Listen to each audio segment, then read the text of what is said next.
In the house, Quentin Beckham, QB, we have dubbed him, all-around A-plus guy.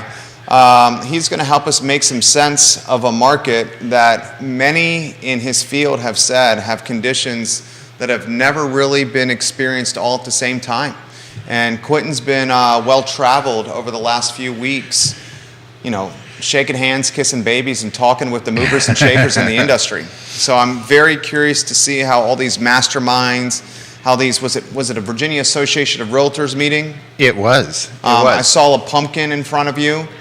Some fall flair. I had to bring some decoration.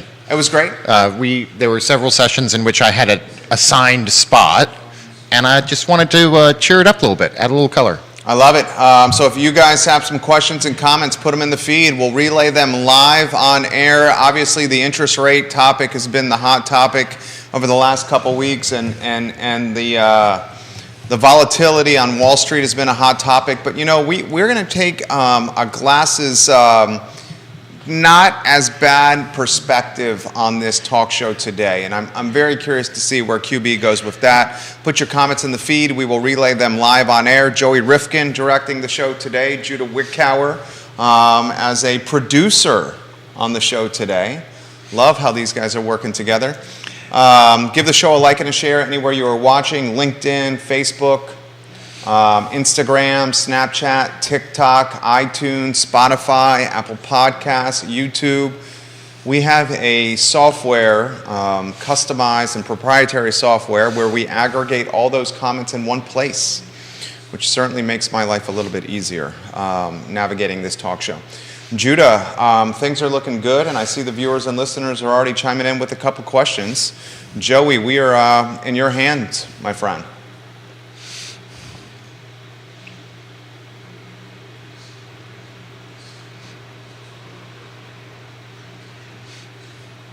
And yes, we will get to this comment, Grayson, to lead the program off. I will most certainly ask Quentin Beckham where he thinks rates are going by the end of the year. Granted, no one has a crystal ball, so it's impossible to tell. Nobody has a crystal ball. Yeah. Even Jerome Powell is double talking here. But man, it is the conversation everybody is having, so there's all kinds of predictions out there. Yeah, it's literally the conversation everyone's having.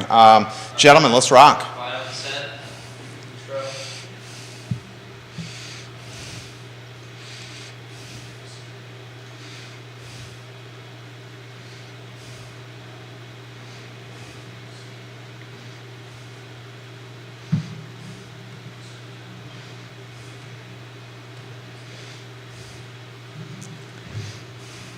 Guys, welcome to Real Talk. My name is Jerry Miller. Thank you kindly for joining us. Well done, Joey Rifkin. Happy Friday morning to you guys. A Central Virginia, Charlottesville, Commonwealth and Country, worldwide audience at our disposal. And folks, you, the viewer and listener, can chime in with perspectives, comments, questions on the show. Katie Pearl, welcome to the broadcast. We love you, KP. And we were at a stomping grounds yesterday that is very near and dear to your heart. We will connect off air, my friend. So much to cover on today's show. The questions are already coming in for Quentin Beckham. It's our guest, QB, the benevolent dictator and all-around great guy, a man who, behind the scenes, is like a puppeteer with businesses on a string running successfully all over the Commonwealth. Is that a great description, QB? I like that description. I'm going to embrace that. Yeah. Yeah. How are you? I haven't seen you in a minute. I know. It feels like it's been forever since I've been sitting at this table with this mic in my face. A different mic. I am so happy to have a mic set up for a left-hander. Well, you know what? Because, I'm always worried about knocking it around. We've been doing this show for 6 years. This speaks to your creativity and ingenuity. 6 years, no one has come up with that idea. Think about that. They just weren't as annoyed as I was. Well, Keith is also a left-hander. Well, yeah, but, he's got that military thing. He just goes with the flow and follows the rules. He came up with the idea of taking the microphone from chair number 3 and making it the microphone for chair number 2, so the left-hander does not get blocked by the mic arm. That was creative. I'd like you all to notice his chair is chair number 1. I'm not saying there's any sort of psychological thing in that, but... Chair number 2 is the color commentator or lead and analyst chair. Meredith Young, who I believe is one of your team members, watching the program as we speak. Katie Pearl, questions and comments are coming in fast and furious. Before we get to them, Quentin, talk to us about your travels, my friend. Oh gosh, we've just been everywhere. I can't even begin. So we had a Keller Williams conference in Austin. We had a regional conference, so all of the Keller Williams for the Virginias, that was in Roanoke. This was followed by the Virginia Association of Realtors, the state conference, which was in Richmond. And I am in the office until next Thursday, and then I get to take a week off and go to the beach with my logical family. Is that the Mangionis? That is part of it, yes. Okay. Yeah, that is part of it. Those are good people. Is the pooch coming? There will be a dog in the house, yes. Okay. Very nice. So, should we get to the nitty-gritty? Let's talk about what the masterminds are thinking. The Virginia Realtors Broker Survey, open-ended. Where do you want to go? So, it's everybody's like, every time you turn around, there's news about the economy because we're trying to follow inflation, mortgage rates, supply chain issues. What's the next thing that's going to happen with the war, with Russia and Ukraine? When are cars actually going to start going back into production? And what does this look like for everybody? And so you have economists suddenly are really important people. They get to come out of the basement filing room and stand in the spotlight for a while. They're getting their day in the sun. And we've had, if you follow this sort of thing, there's lots of predictions. And then also at the Virginia Realtors Conference, we had Ryan Price, which is the chief economist for the state. And he did sort of an amalgamation presentation along with his own insights into what we should expect for the rest of the year and most likely into the new year. Okay. So, we're looking at mortgage rates now, and we know the Fed's just raised those. So 75 basis points, went up again on Wednesday, not unexpected. In fact, there was some talk that it might actually be a solid percent. Yes. But they didn't do that. And all of that based on the inflation numbers. So mortgage rates are a big concern. As you go through time with rising home prices and rising mortgage rates, you start to price people out. There's not a direct connection, mind you, between what the Fed rate is and what mortgage rates are. Sure. They're tied more to the 10-year Treasury. Yeah. They're like second cousins, if you may. They are like second cousins, which in some families I know is closer than others, but still. So it's more like it's a good old mountainous second cousin relationship. But what the Fed has done a really good job of so far this year is telegraphing. So we talk a lot about how expectations affect reality. That's one of our running themes, and it's part of what the future is going to hold for us. So the Feds have done a really good job of telegraphing what they're going to do, which gives companies like mortgage companies a chance to slowly sort of predict and dial in to what the upcoming rate change is. So most of the change that's going to happen in mortgage rates because of Wednesday's call started 2 weeks ago. Sure. And has started ramping up before this 75 basis point raise even came out. If you watched the last time they did this, there was a little bit of a spike in mortgage rates and then they dropped back down a little bit again. You're going to see something similar happen now. So it's more of an increase in volatility than an actual firm 0.75 of a percentage point rise. Okay. Most of the predictions now are telling us that we're going to see rates somewhere in the, let's say, plus or minus 10 basis points, 6% range. And that this will continue into next year and maybe even slack down a little bit because remember, mortgage companies use rates to control the pipeline. Right. So if you go back in time to when we were having 2% mortgages, 2.5% mortgages, and all the refis started flowing in, remember there was that percentage point bump that mortgage companies did to slow it down, just to make people take a breath because they could only process so many? As you start to see buyer demand fall, there's a fair chance that the mortgage companies will break away from being so closely tied to that 10-year Treasury and drop those down to help induce some demand. To help drive demand. Yeah. You see it all the time. It's a very retail style thing. And if you think about mortgage rates in general, we had these mortgage rates in the 2000s. So, we're still lower than the 90s, the 80s, the 70s. We had these in the 2000s. It's just in the 10s to 20s that we've had rates that were lower than 5%. Sure, we got trained. And so we've been trained to expect these, and we're going to have to let that go. We're going to have to change our expectations a little bit. But, most of the 2000s, mortgage rates were at 6.3%. If you go back to the 90s, which I know is when most of our growing home buyers were born, but if you go back into the 90s, they were 8.1. In the 80s, they were 12.7. So we're not yet at a place where they are terribly higher than what most of the market has been for our lifetime. Voice of Reason, QB, Woody Fincham. Salutations from Louisville, Kentucky, everyone. It's Bourbon Central here, and leave it to Woody QB to make a cousin joke. That was classic, hilarious, and I spit a little water out this morning. Kevin Yancey in Waynesboro says, good morning, fellas. All right, so let's talk. You're taking the Voice of Reason, the calm hand approach, which you usually do. You do this because you have, let's cut to the chase, a couple hundred people, if not more, that rely on your vision and decision making. Is it more? It's a lot. We'll call it a couple hundred. I was questioning more how much they rely on me and whether that was a wise move or not. It is a wise move. You got a proven track record. I'll throw this to you, my friend. Buyer demand is diminishing a little bit as rates have gone up. We've seen the days on market get longer, and sales volumes in just about every jurisdiction in the car footprint is 18 to 20% down year over year.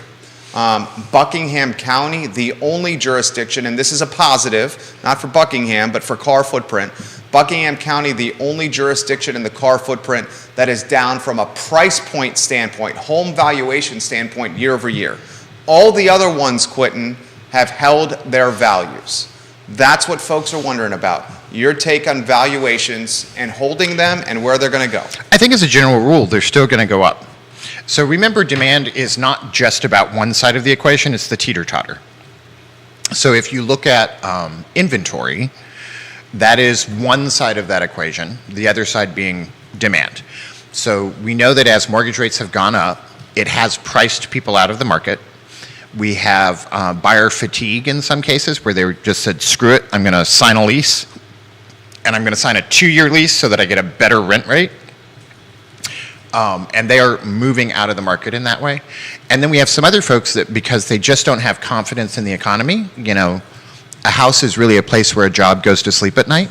And so if they're not feeling confident about that, the opportunity in their own psyche to buy a house and feel confident about it is going to back off. And so you've had buyer demand drop. Some people have been priced out of the market. Some are maybe experiencing job changes, which we can say more about jobs. And some just are sitting back to wait and see what happens. But that still is not lower than as low as the inventory has dropped. So we've been talking a lot about days on market and inventory going up.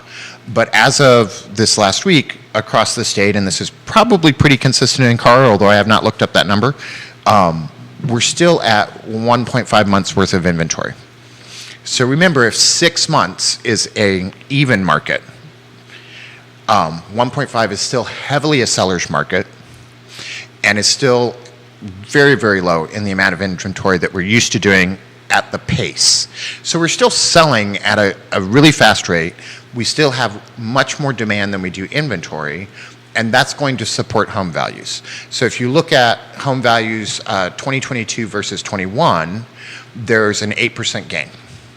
That means for most of 2022, just that year, home owners gained about $40,000 worth of equity that they didn't have in 2020. And even if there's a price moderation that eats away at $5,000 or $10,000, still way ahead of the game. So sellers by no means are suffering. It may feel like it because they're no longer the only dance at the prom. They still are in a really, really good position. It's a really good time to sell a house if you need to do that. And you're just not going to have the number of offers that you thought you might have had 6 months ago. Quentin Beckham dropping knowledge here. Comments, put them in the feed. We will relay them live on air. I'm seeing the DMs coming in. Realtors, if you have questions, this is a good man to ask. This is a connected guy here. This is coming in from Spotify for Quentin Beckham.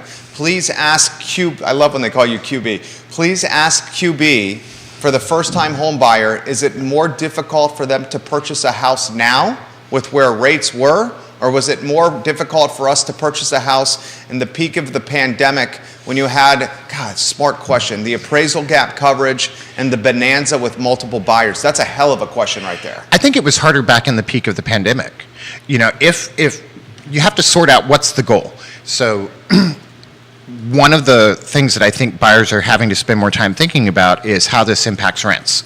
So if you're not going to buy a house, you have to rent a place to live, assuming that you need a place to live. And rents have skyrocketed at a rate that is faster than home values. And so even with the raising mortgage rates, you're still looking at a better equation to own a home versus renting one, assuming they're similar homes in a similar area. So if you're the buyer in the peak of the pandemic, and we have some data from surveys that Virginia Realtors has done, if you go back in time, let's see, looking. If you went back to February of this year, according to a flash survey from Virginia Realtors, the average home, February and March, was getting 6 to 7 offers. So no matter how good you were as a buyer, no matter how low the mortgage rates, you were actively competing for things like price, home inspection, appraisal gap, mortgage versus cash. When were you going to close? Were you going to give complimentary seller possession? Thank you for that, Jason. Jason Kirby. What were you going to do up to and including delivering pizza and maybe a very well-behaved firstborn child to be the buyer that won that race? And if you fast forward to today on the recent survey, the number of offers per home is now less than 2. For most homes, it's 1. So yes, are you going to pay more in interest rates? You are, but think of what that's buying you. It's buying you the actual opportunity to negotiate, because prior to that, it was the gladiator of real estate, last man standing, was the one that bought the house, and everybody else had to suffer through it and find where their real limits are. So if you are still in a space where the mortgage rate, your monthly income, and the median home price means that you're in the crowd that can still get into the game, it's still a really good time to get into the game as a buyer, because now you can negotiate things like home inspection. When is it going to close? Maybe some seller paid closing costs, things that you couldn't have done before, and the sellers are still getting a good price. So this is more of an everybody wins game if you're able to get it and you find a house in the reduced inventory that is one that you want. Quentin Beckham on fire right now, dropping knowledge. Katie Pearl, a Keller Williams talented agent, a Cubana, a mother of 5, a vivacious and beautiful woman, has this: there are still ways to help buyers with the rate concern. Certain lenders are offering an option where the seller or buyer, if they want to go that way, can pay down the rate by 2 points for the first year, 1 point the second year, and then the rate normalizes to today's rates on year 3. This option buys the client some options and some time. Quentin Beckham. It does. I mean, I just think it's a matter of a trade-off. Everything is a trade-off. And so you're trading off some things to get others. There's many, many ways to sit down with a trusted counselor, both realtor and lender, and have a really good talk about how to manage those rates. If you're on contract, let's suppose you've got a 4-year contract with Engine, and you're coming in, a 7-year ARM might be a good way to go to drop the rate if you realize that you're really leasing the house instead of just buying it, and trusting to be able to turn around and sell it without losing money, which I believe you can do. We're not expecting values to drop. There's a lot of options out there. I think people have just been so inundated with the pandemic market, they've forgotten that that was a very narrow bandwidth of all the options you have to purchase a home, get into a home, and make your living expense better and more in your control. Michael Sargent giving you some props right now. Viewers and listeners, put the comments in the feed. We will relay them live on air. Give me the straight and succinct take of why you think valuations will not drop. There's just not enough homes for sale. So in the absence of some dramatic outside effect that we can't predict. So if you're looking at 22 to 23, the generic expectation is that home values will still increase, but But remember, 21 to 22, they came up 8.5% in value. That's where that $40,000 number comes from. And 22 to 23, we're expecting something closer to 2.5 to 3.25%. This is because of the low inventory. And even though we are encouraging developers, we've seen fewer housing starts. So there's nothing on the horizon that really makes us think the inventory crunch is going to get relieved, much like you might want to buy a car. Probably not a huge inventory out there. If you go to a dealer lot, you'll be lucky to find a car that got there that hasn't already been sold. We're still in that same space with houses, but the fervor is dying down a little bit as the demand side of that equation has come down. Playing devil's advocate for the sake of a talk show, Jamie Turner's asked me to bring this up to you. You got a home that's sold at the peak of the pandemic. Let's call it a home in Albemarle County that sold, we'll say, $500,000. Peak of the pandemic. A lot of them traded for well more than that. Everyone that watches and listens to 500 is a nice even number, though. That's right. Nice even number, right? Something that's digestible, a number. Peak of the pandemic, $500K on one street. Another house gets listed on that street. Price reductions are happening. A new term, price adjustments, price modification. I love the branding that's being utilized today. Let's call it a price modification is happening. And that price modification, home on the same street, that house is now listed at $450,000, $475,000. Tell us what the person that purchased the house at the top of the pandemic, 70% of folks that bought at the top of the pandemic, according to the National Association of Realtors, have at least one regret of buying then, how that valuation is not in a maybe precarious position. It depends on how long they're going to live in the house. So the sort of the rabbit hole that you can go down with housing stuff is trying to look at a specific snapshot that has one point in time. Everything is about the trends. And if you're only buying a house to live in it for 1 year, you probably shouldn't be buying a house. If you're in a 4 to 5 year ownership, it is nearly impossible, with the exception of the year around the crash and the time of great unpleasantness, it is nearly impossible to find houses that over a 5-year run didn't maintain or exceed their value. So in that moment, that $500,000 purchase that outside of the pandemic probably should have only been about $425,000 or $415,000 anyway, that is now compared to the $450,000. Let's suppose it drops down to $450,000. That means you're only ahead $35,000. And so you have to look at it in the full spectrum of it. And remember that $500,000 purchase, that homeowner, let's assume their mortgage payment, I want to say that's going to work out to be about $1,800 a month. That same house for rent is $2,400. So you have to look at the full equation of home ownership. Most of what we're talking about when we talk about building wealth and continuity in your life is about managing that monthly living expense and not letting it run with the market. Because once you purchase that house, it stops running with the market.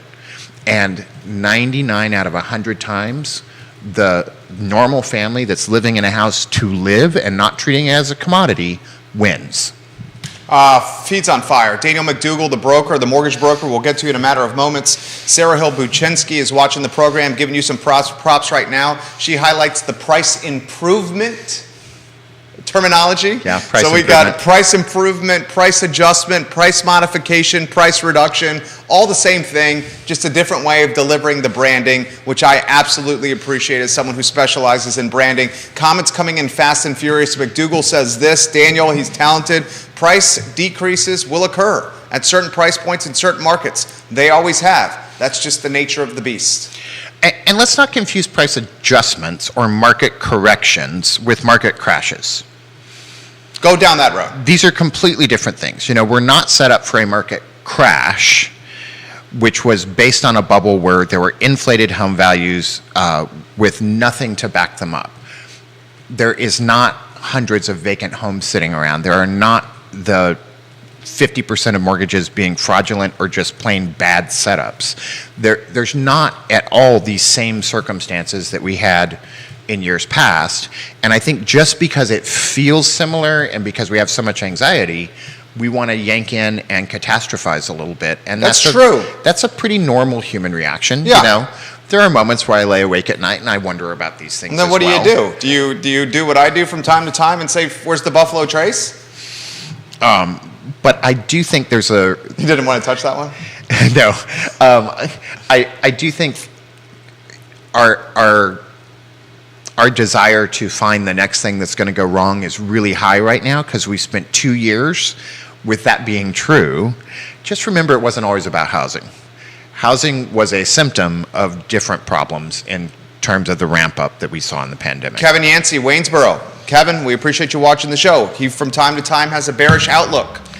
I think that's straightforward. Kevin, I think you would agree with that. He says, for the folks that bought at the peak of the pandemic, please relay to Quinton, they've likely given up 2 to 3 years of appreciation with the timing that they purchased. What are your thoughts on that topic? I think there's a potential for that, and I think, again, I don't want you to buy a house to be in it for just 2 years unless there's a really specific thing in your personal life that makes that work. I want you to buy houses to be in for 4 or 5. I want you to buy and hold houses because the value proves over time. We talk about houses like we're talking about the stock market where you buy and sell every day, and that's not how we do housing. And for 90... We got trained during the pandemic. We did, and I think in the pandemic there was a whole lot of I didn't buy in February, so then when I bought in March it cost me $25,000 more dollars. It doesn't necessarily work that way in reverse. I'm not saying that we can't find a specific house and a specific homeowner that maybe had a really bad outcome because of decisions made along the way, but as the general rule of thumb, housing markets are a very wide, pretty flat bell curve where 80% of everybody in the middle does well. Well said. Katie Pearl, you're great. I'm so grateful for seller concessions again. I just had a buyer client receive $15,000 in help with closing costs, which is so helpful for this particular family, Quinton. Yep. This is a good one. Michael Plecker. I concur with Quinton. 2008 was bad paper chasing, bad paper. This is a completely different market. Juan Sarmiento watching the program, the king of transportation, the top mechanic on the Charlottesville Albemarle Transit Fleet. We love when you watch the program, Juan. This question's come in. The term now is called a white-collar recession. Well, let's talk about the overall economy for a second. Okay. Because I know that there's probably people out there thinking I sound rosier than I should, and I'm not typically a rosy-sounding person. If you survey economists, recession is more of a definition, and there's a particular government committee that gets together and they sit around the table and they look at all sorts of things like unemployment and stock market and GDP and GDI and decide whether or not we're in a recession. And until they decide, we're not officially in a recession. But if you survey economists, again, we're going back to that, we're going to survey 1,000 economists, more than 50% of them believe that we are already in a recession, and I'm probably in that crowd. Me too. I'm probably in that crowd. Yeah. We're starting to see jobs changes. We're starting to Facebook worry is about talking GDP about laying and off GDI. a lot of people. So in terms of if you're thinking I'm being too rosy, I do think that there's economic hard times ahead, and I think we're just waiting for unemployment to catch up. So far, Virginia has done really well. At the start of the pandemic, through the first few months, we lost 450,000 jobs in Virginia. 450,000 jobs. That's a lot. That's huge. Yeah. We are now recovered 400, I want to say it's 432,000 jobs, so we're about 18,000 short of being back to pre-pandemic levels. And those jobs are not recovered in the same industry segments as the jobs we lost. So professional and technical jobs, actually there's more of them now than there were pre-pandemic. Service, hospitality, and manufacturing is still behind. And there is a fair chance as we move forward in time that it's going to take some time to get inflation under control. Rates are going to continue to climb. We're probably going to see more layoffs, and I would wager that we've been in a recession for a while, and it will just take a while for the people that are looking in the rearview mirror to say, oh, that happened over here. So do I think we're economically in hard times? I really do. And do I think we're through the woods yet? No. I think we've got 12 to 18 months of not being in a great space economically, and that is going to affect housing. The difference between now and 2008 is housing was the epicenter of that explosion, and here it is not housing that is the epicenter, it's supply chains and it's inflation. The talented Esquire John Blair watching the program in Stanton. We love you, JB. Woody Fincham, that is a key distinction, what Quentin just said. We are headed into a more normalized market, and QB is spot on. The utility of owner occupancy is for a roof over your head, not a blue chip investment. It's a long-term investment, not a buy and cash out situation. QB. It is a long-term investment, and we've said this at all spaces since I've started showing up on the show. If you're a typical homeowner, which is 90% of homeowners, where the house is the place you live, don't treat it like a commodity. Even at the peak of the pandemic pricing, when people were saying, well, should I sell my home to get this extra $80,000? And my thought is no. This is where you live. It's this is a central part of your house, of your life, and you don't just turn around and treat it like a commodity when it's the only place you have.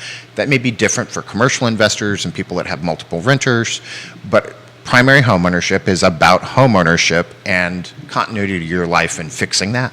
So that, no. And I think we're seeing this financial sector contract. Kevin's really right. You're seeing lots of layoffs in financial sector because in the boom, everybody was going to catch up and sort of get that piece of the pie before the meringue melted. And now that that's shrinking, they're going to have to lay those people off. That is one of the industry segments where we're seeing jobs disappear. Stock market, volatility, how does it impact these things? I think 30% roughly, some of these down here. There's a lot more talk now about how our economic expectations affect our economic realities. And so let's talk about housing prices, because that's the hot topic. When we expect housing prices to be coming down as a community or as a nation, we often then make housing prices come down. Sellers are more willing to do price improvements, adjustments, whatever buzzword we're going to use, because they don't have an expectation like they did in the pandemic of things being bid up over the list price. They're listening to us talk, they're hearing me say, you might get one, if you're lucky, two offers, no matter how great your house is, because that's the buyer demand now. And so what we expect as a nation is often what we create. If you expect inflation, you often create inflation, because you understand that you have to pay more. And in some cases, if you're somebody that has more reserve, you stock up on things, which actually creates the supply issue and reinforces it. We saw that in during gasoline. COVID. Yeah. Remember the big Charlottesville gasoline scare? Remember the Clorox wipes that we couldn't find because people were stockpiling? The toilet paper, QB, during COVID? Toilet paper, just all the We made it worse. All the crazy things we run out of. It's such a first world problem. So I don't think the economy is going to be easy for anybody. Don't get me wrong. And certainly some people are set up to weather it better than others. And I remain concerned about the lower income echelon and what's going to happen to them in terms of economic health and their potential for home ownership or a reasonable place to rent, because they are consistently getting priced out.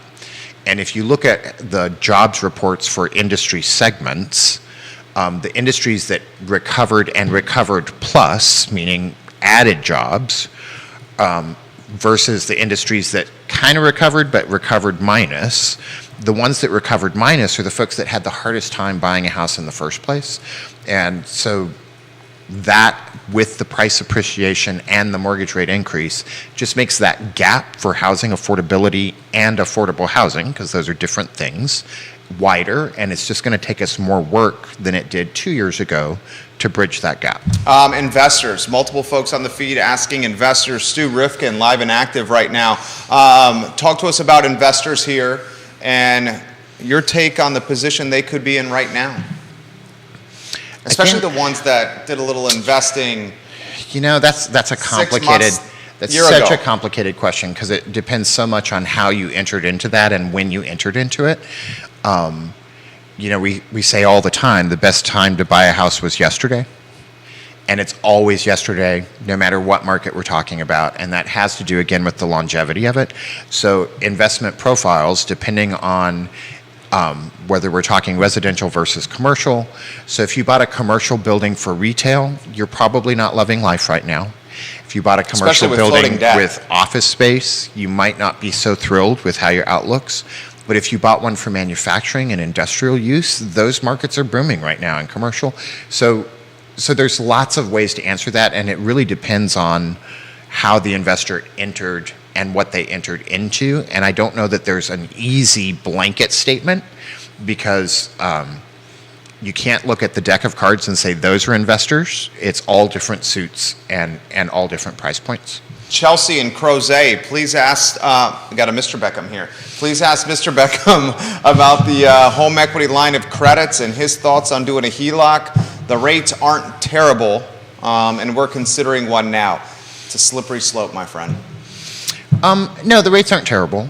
I think it depends on your overall debt picture. What are you carrying on credit cards? What are you doing the HELOC for? That's what she's doing, the CCs. Our expectation is that of all the rates that are going to really bounce up in ways that are terrible, credit cards are the worst. So if you can do a HELOC that has a locked-in rate that really affects that debt load that you're carrying, if you're doing it, you should have a spreadsheet with all your credit cards and what's your interest charges every month, because that's where that saving comes in, and what's the difference going to be, and then really commit to just buckling down and paying that off. And maybe cut up a bunch of credit cards and get rid of them. We saw so many people over the last several years that have just maxed out everything. The temptation, and I say this from personal experience, the temptation to pay off credit cards and then use them again in ways that are probably not very bright, and I say this from personal experience, is really high. So just make sure that you have a really solid plan, a really solid budget, and stick to it. Anything that reduces your interest rate debt load can be helpful to a budget if you're really disciplined and can follow that plan. Multiple folks putting on the feed. Every other day we're getting direct mail pieces for HELOCs in the mail. I mean, I'm getting the same. It's bombardment. And you're probably getting offers from credit card companies for 0% times X month, move this debt. Remember that debt management companies, as they're seeing the amount of debt go down that they can manage, they're wanting to move that debt to them. They're competing for it. And so there's lots of ways people do this. I think what we want to see from all sectors is for people to be very cautious about debt as we move into the harder part of the economics, because in my personal opinion, there's still more job losses to come, and that's going to affect families. And so you just want to be super careful about how much debt you generate. I think taking the debt you have now and doing your best to get ahead of the curve and manage it well is a good decision. Be super disciplined and do your best to live on less than your current income. Great question coming in from Faith Stewart. Used cars are at $40,000 or more. Your take, QB, on families moving in together to help spread the overhead? I think multi-generational housing is something that we've really seen peak in the last 6 or 7 years.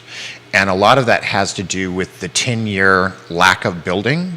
We have not produced enough homes to house the families that we have. You also have 80 being the new 70 and 70 being the new 60.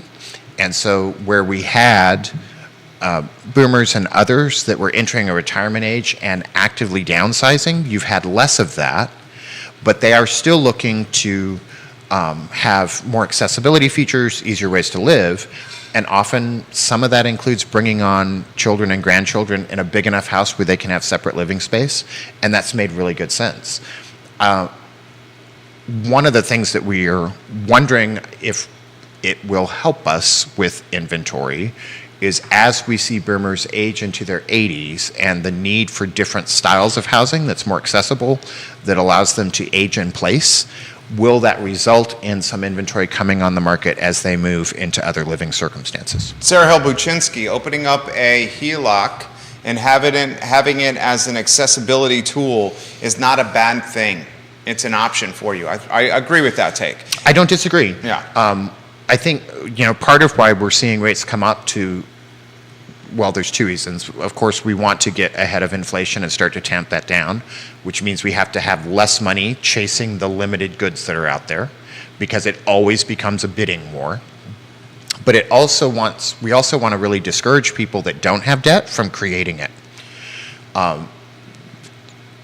One of our fears, as you see housing values go up, we talked about that $40,000 in equity, is that somebody that entered the pandemic with zero debt will now feel like, well, I've got this extra $150,000 in my house, I'm going to do this, and create a debt that they didn't need in a market that is entering a recession.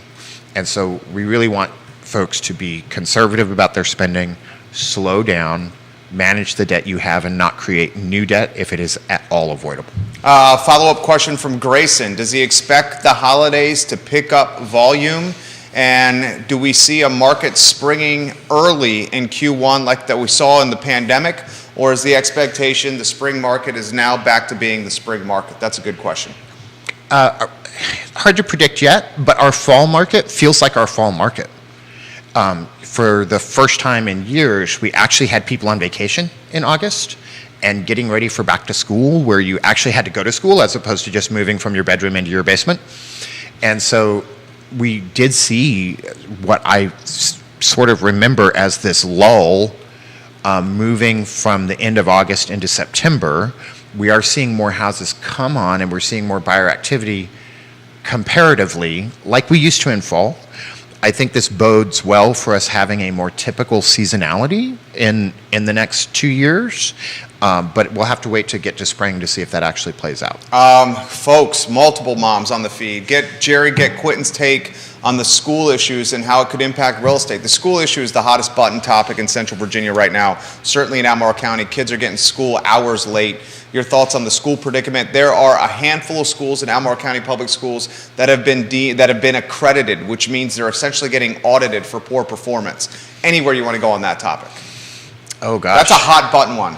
It is a hot button one, and I'm so hesitant to talk on topics that don't feel like I'm even remotely knowledgeable about.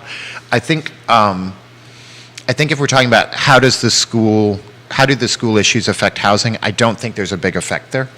I know school districts are a big deal when we talk about housing, but that was also when you had many, many choices. And so if you think about who is the home buyer of median demographic now, we're probably talking about somebody that is not in the lower income echelons that we've talked about, that is middle class plus or upper class, and their ability to choose a house that's either in a school district with a busing problem, but they don't care because they're going to drive, or in a bad school district, but they have options for private schooling. That's probably a larger percentage of home buyers than it was 2 years ago. And so I don't see some of the school issues having a direct effect on housing issues, although I can see it having a lot of effects on local government spending. And it's going to be a tough one to do the equation for as we move into recessions and you have lower tax revenues, lower sales revenues, and things impacting local budgets. Outer counties, will they soften in valuations or demand? Your take on Waynesboro and the other side of the mountain as well. Outer counties were in fuego during the pandemic because of price point competition. Waynesboro had tremendous tailwinds because of price point competition in Charlottesville and Albemarle County. Now that the market is balancing, Waynesboro and outer counties, your take, Quentin Beckham. I don't believe the market is at all balanced. It is still a very seller-oriented market, but it is cooling, and you're going to continue to see it cool all through the next 12 to 18 months. So what does that mean with specific prices? I think we need to see what happens over the next 3 to 6 months with recession. I think the biggest thing maybe leading us back to spring, a spring market where you get a lot of inventory at spring, is going to be people sort of pausing to take their breath and see what's next. You know, I think part of what makes my adrenaline go up, and certainly a lot of our clients in the brokerage, is this idea that in 4 weeks we could be in a whole different world economically because things are changing at such a pace, and it seems like every time we turn around there's one new issue.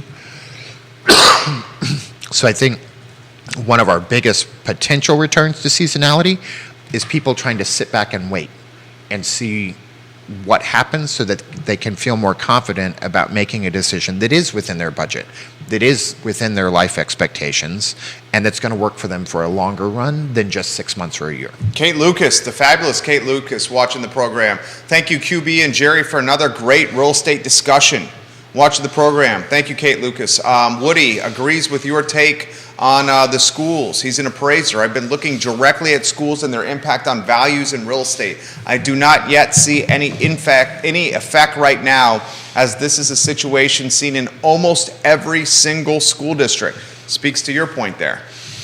It is, and I think schools, let's not talk about real estate for a second. Public education has been a real hot button issue, with a lot of things really rising to the surface over the last 5 years. I mean, you could say it was the issue of the Virginia governor race, public schools. Primarily, yeah. Yeah. Yeah. And how do we sort that all out? Crap, I'm not sure I have a good idea for that off the top of my head that doesn't involve dynamite and blowing up an old system and rebuilding it from scratch.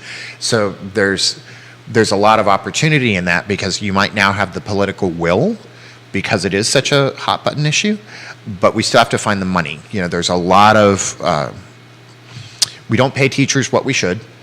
I think anybody could have said that for the last 20 years and been right. And we are relying on a lot of infrastructure that is aging. And we're moving into a space now where we have to decide physical class versus virtual class, and how does technology play in. And I'm not the expert to have an opinion on that, but there's just a whole lot of variables now that didn't exist even 3 years ago, because of what we've had to go through with the pandemic and the styles of education that are out there. Stephen, watching the program's got this comment on Spotify. Jerry, ask Quentin's take on how this is going to impact the many agents we have in Central Virginia. So Kevin had mentioned, and he's right, there's been a lot of mortgage brokerages and finance companies that are laying off people. Or folded. Or have folded and filed bankruptcy. And as you're already reading in the news, you have some larger companies that have started laying people off, real estate companies that have started doing layoff of their salaried staff or their marketing staff. And it is reasonable to expect that there's too many realtors for the inventory that we have. I think if you looked at realtors, which there's more real estate agents in Virginia than there are realtors, but there was one realtor for every 233 citizens when I last did the math. Wow. In the Commonwealth. I think as of Monday, there were 38,157 realtors in Virginia. That's alone. a hell of a stat. And I only know that because we were just at the conference when we were talking about numbers. Now, how many of those realtors actually sell? I have a realtor license, but do I actually sell? Not a whole lot. Team. This is true, but I work through other people as opposed to just directly myself. So there's a percentage of those folks that, are not looking for the next deal in the same way a sales agent are. But it's reasonable to expect that we've got more agents than we need for the inventory we have, and that will contract. This is a very good one for you. Quentin Beckham, which zip codes will hold their values the most? Why don't we change the word from zip codes, Leslie, and call it jurisdictions? I think that depends on what we decide is valuable over the next year. So if you're looking at affordability, where would you go? If drive time is an issue, where would you go? Value is something that's intrinsic to the individual deal. I don't think anybody's going to really suffer a lot. There have been so many value gains. We need to have a correction that brings those prices down some. And for the people that have been in those homes more than a hot minute, yes, the paper value is dropped, but their total value has not. It's just coming back to something more normal and less insane. And this is what we need. This is good. We need a more even market. We need a smoother flow. And we really need a way for developers to move from paper to shovel to key faster. I'll say Charlottesville City and the Ivy Corridor will hold their values the most. Sure. Limited inventory in Charlottesville City, only 10.2 square miles. As you've identified, very close to the epicenter of employment, UVA. Ivy coveted because of Merriweather and Murray. But I don't think anybody's going to lose a bunch of money on housing over the next year. I really don't. Yes, you can find individual circumstances. There's probably going to be some foreclosures. Not a huge amount because the rates that they got were so good, and they have the opportunity to put it on the market and ditch it. So we're going to have some individual circumstances where there was some value drop. But as far as any market, if you're looking at any county, any locale, the Shenandoah Valley in its entirety, and you're comparing this year to this year to this year, there's not going to be a huge drop where suddenly people are underwater without there being some other outside effect. There was a bet made on Real Talk on Wednesday between Kevin Higgins and Kevin Yancey with Scott Morris. And the bet was tied to interest rates and close of business December 28th of this year, so right around the corner. What was the bet? The bet was this. Yancey and Higgins, they're both watching, believe the interest rates will touch 8%. Scott Morris, who's in the business, says, no way, Jose. They have a bottle of Crown and Ragged Branch on the line, and Yancey says if he loses, he's going to pour Scott a pour, not a bottle, of Pappy Van Winkle. I mean, that's a pretty serious bet right there. Oh, You probably want to take some of this action, don't you? The Crown and Ragged Branch is such a bad counter to Pappy. Pappy's the best. Pappy's the best. Pappy's amazing, and Yeah. there's a great book on tape called Pappyland. I think you should listen to it. It's the history of Pappy Van Winkle. Okay. Really interesting. Well, some of it's boring, but most of it's very interesting if you're into that. I think they've got to up their game to match the Pappy. They really do. Well, the Pappy was the pour. He was going to give And are we talking specifically about mortgage rates? Yeah. How much definition? A 30-year fixed rate? 30-year fixed rate, good credit, 10% down, good credit. Sometime between now and close of business of December 28th, 5 p.m., they'll hit 8%. Yeah, I don't believe that. I would be on the other side of that. Where do you think they'll go? 7 plus? I don't think you're even going to hit 7. Wow. Not even over 7. Yeah. High of 6 and change? That would not surprise me. Okay. If it gets over 6.5 before the end of the year, I would be, and stays there, not just a little spike, but gets consistently up to like 6.5 plus or minus, I would be surprised. What about next year? I can't see that far. Most of the economists predict next year a average rate across the year of about 6%, which means some up and some down. Quentin Beckham on fire right now. Throw this to you here. And he says, I have the First Crown XR red box. So it's not just Crown mid-shelf. That's Crown top shelf there. But I don't have an issue with Crown. I just felt like against Pappy Van Winkle. Pappy's the best. Pappy he bought retail at $900. And the Ragged Branch is also damn good too, but Pappy is the best. All right, so let's throw this to you here. I really want to know how this bet works out, so you all have to make sure I know in case I'm distracted when it finally comes to an end. I'm very curious about this. Well, because you also want the Pappy pour.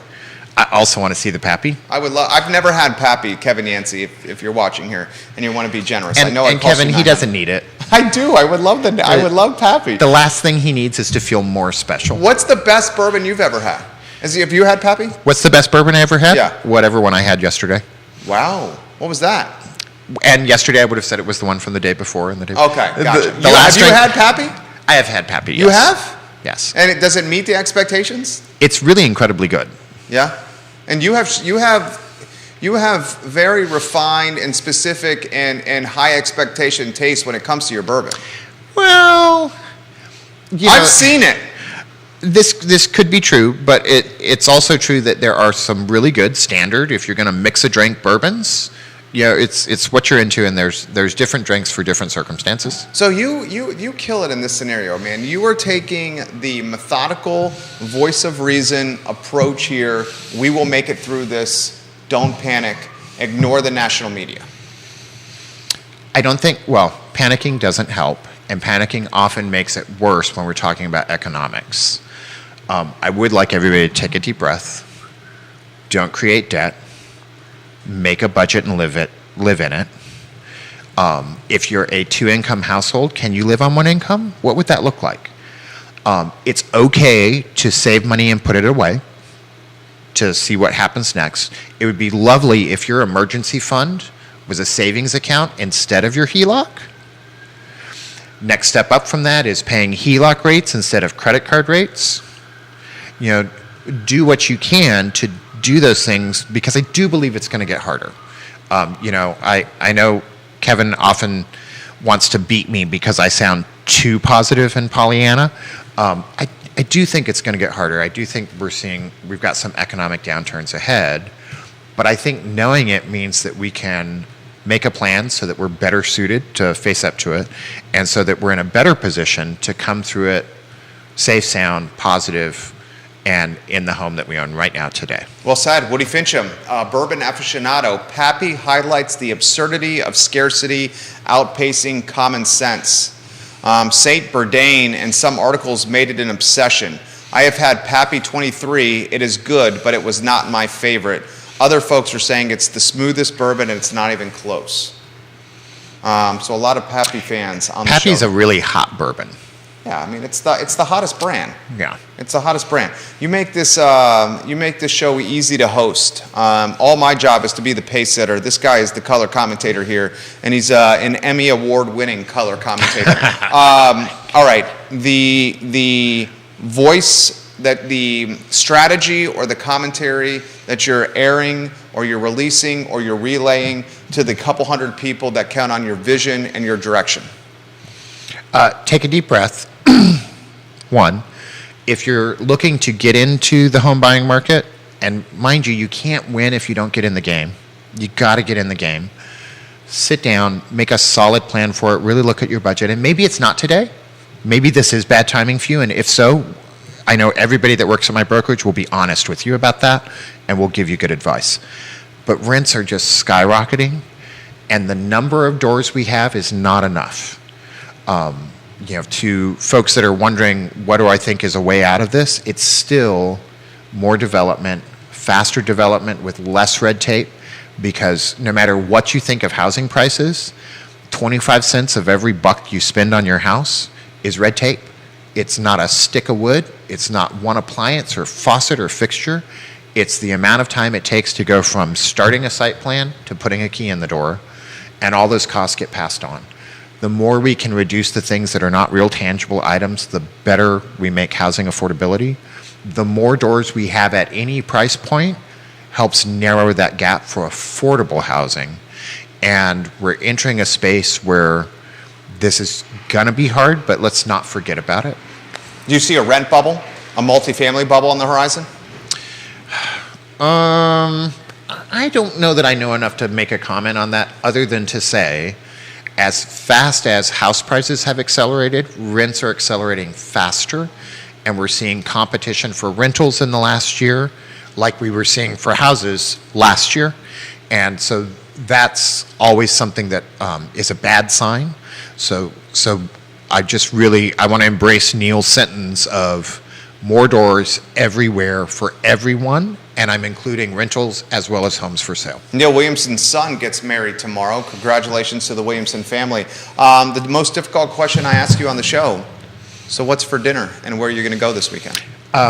So I have a good friend that we should be celebrating a success we've been working at for 3 or 4 months that I can't say out loud yet, and I'm hoping to be at a bar with them, raising a glass, and probably having a meal at Tavla. Tavla, tonight? Yeah. If you want to say hi to Quentin Beckham, that's where he's going to be. My friend, you're a host's dream. An hour flies by with you. I had really strong coffee. You crushed it today, per usual. We need to get you back here. Are you in town for an extended period?